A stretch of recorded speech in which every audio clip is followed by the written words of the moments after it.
साथियों सलाम, नमस्ते, सत श्री अकाल और जय भीम जोहार। साथियों, बिहार से ही अलग हुआ झारखंड। अब बिहार में एक जो मुहावरा है बहुत ही ख्यात है दोस्तों, लालू प्रसाद यादव भी कहा करते हैं और उसका इस्तेमाल तेजस्वी यादव भी किया करते हैं। वो ये है कि हम बिहारी जो है ना बाबू, उड़ते चिड़िया का पंखुआ पहचान लेते हैं।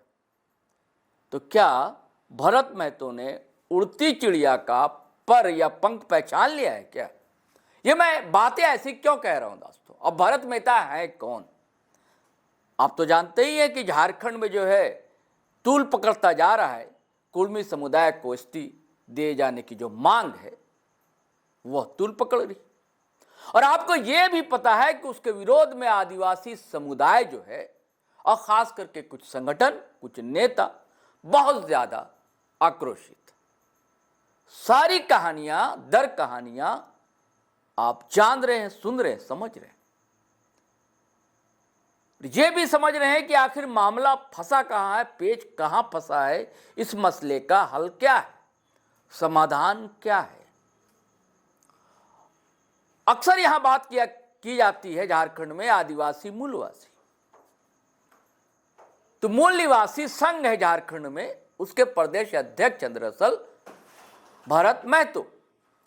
भरत महतो बोकारो में मीडिया से मुखातिब थे।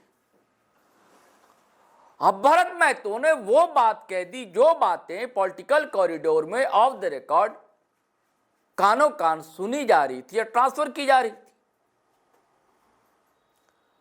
कुछ राजनीतिक पंडित भी दबे स्वर में कह रहे थे कि क्या इस पूरे आंदोलन के पीछे भारतीय जनता पार्टी तो नहीं है। कहीं किसी ने इसकी पुष्टि नहीं की, लेकिन ऑफ द रिकॉर्ड कानों कान ये बातें चली। लेकिन बाकायदा पत्रकारों को बुलाकर ऐसी घोषणा कर दें भरत महतो द्वारा, इसके क्या माने? आंदोलन की कई व्याख्याएं की जाती रहेंगी, विश्लेषण होते रहेंगे, लेकिन जो बातें भरत महतो ने बताई हैं कई माने हैं दोस्तों उसके। और उसके बाद तो मत पूछिए राजनीतिक उथल-पुथल क्या होगी झारखंड में, आप कल्पना ही कर सकते हैं।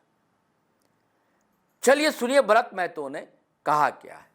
मेरा नाम भरत महतो है और मैं मूल निवासी संघ का प्रदेश उपाध्यक्ष हूँ। अभी जितना भी लोगों ने, मूल निवासी भाइयों ने अपना अपना विचार दिया, मैं सबका सुन रहा था। ये जितना भी हो रहा है ये 11 वर्षों के दरमियान, ये भाषा के नाम पर, जाति के नाम पर, धर्म के नाम पर, क्षेत्र के नाम पर आरएसएस के लोगों ने प्रायोजित जो है ये किया गया है। हर जगह जहाँ भी स्थिर सरकार है, अस्थिर हमारे मूल निवासी हैं, वहाँ के लोगों को उकसाने का हमेशा प्रयास किया जा रहा है। जहाँ तक कुर्मी समाज का जो ये आंदोलन हुआ, बहुत लोगों ने कहा कि आदिवासी में उनको मन था नहीं था।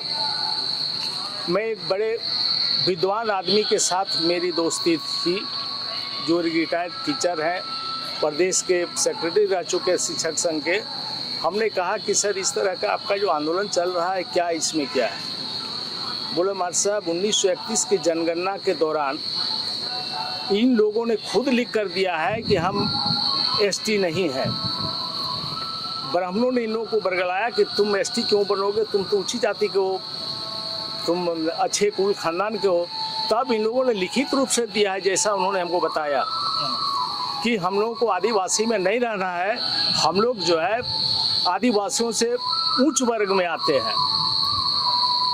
दूसरी बात है कि जैसे कहे कि 70 वर्षों से आपने कहा लड़ाई चल रही है, इस 70 वर्षों के मुझे 67 ईयर्स ओल्ड हूँ, मैं कभी कुर्मी जाति को आदिवासी में सम्मिलित होने का संघर्ष देखा ही नहीं। ये 10-11 साल के अंदर ये संघर्ष हो रहा है। जब से भारत में हमारी सरकार जब बनी है आरएसएस की, तब से ये संघर्ष चल रहा है, ये प्रायोजित है। इसके पहले कभी कुर्मी जाति ने आदिवासी बनने का कभी कल्पना ही नहीं किया, न कभी उन्होंने आंदोलन किया। अगर किन्हीं को पता होगा तो आप लोग जानते होंगे, कभी कुर्मी जाति ने एसटी में शामिल होने के लिए आंदोलन नहीं किया। फिर अभी अचानक ये 5-10 साल के अंदर जो संघर्ष चल रहा है, इसके पीछे क्या साजिश है, आप लोगों को, हम लोगों को, सभी बुद्धिजीवी वर्ग को समझना चाहिए, सोचना चाहिए कि किसके इशारे पर ये सारा आंदोलन चल रहा है, इसका फंडिंग कहाँ से आ रहा है। ये सारा फंडिंग आरएसएस के लोग कर रहे हैं, आप लोगों को पता नहीं है तो आप लोग पता कीजिए। जितना खर्च हो रहा है, जितना फंडिंग हो रहा है, सारे सनातनियों का दिया हुआ फंडिंग है।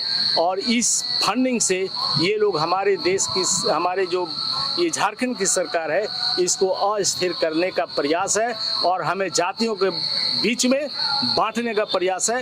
ये कुछ नहीं है, ये आंदोलन नहीं है, यह प्रोजेक्टेड आंदोलन है और हम लोग को जातियों में विभक्त करने का, बांटने का प्रयास है और कुछ नहीं है। समाधान बताइए, समाधान बताइए।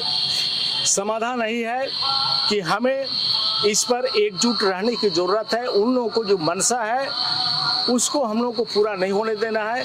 जितने भी हम लोग एसटी, एससी, ओबीसी भाई हैं, सभी हम लोग एक हैं, एक रहेंगे।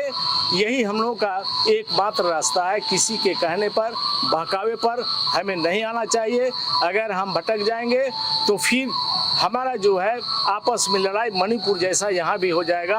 हम वैसा नहीं चाहते हैं और उसमें लड़ाई होगी तो कौन मरेंगे, कटेंगे? हमारे एसटी, एससी, ओबीसी के भाई ही कटेंगे, मरेंगे, उनका जान माल की क्षति होगी।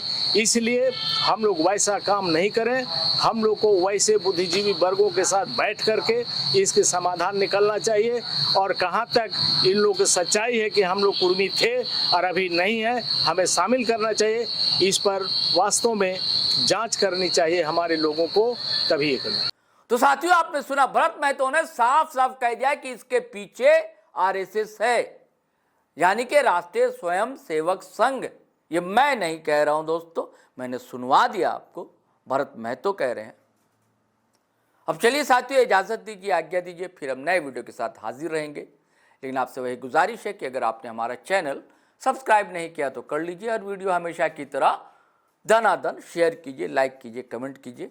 कमेंट कीजिए, ज़रूर कीजिए, शब्दों का चयन सोच समझ कर कीजिए। इजाज़त दीजिए। जय हिंद, जय भारत।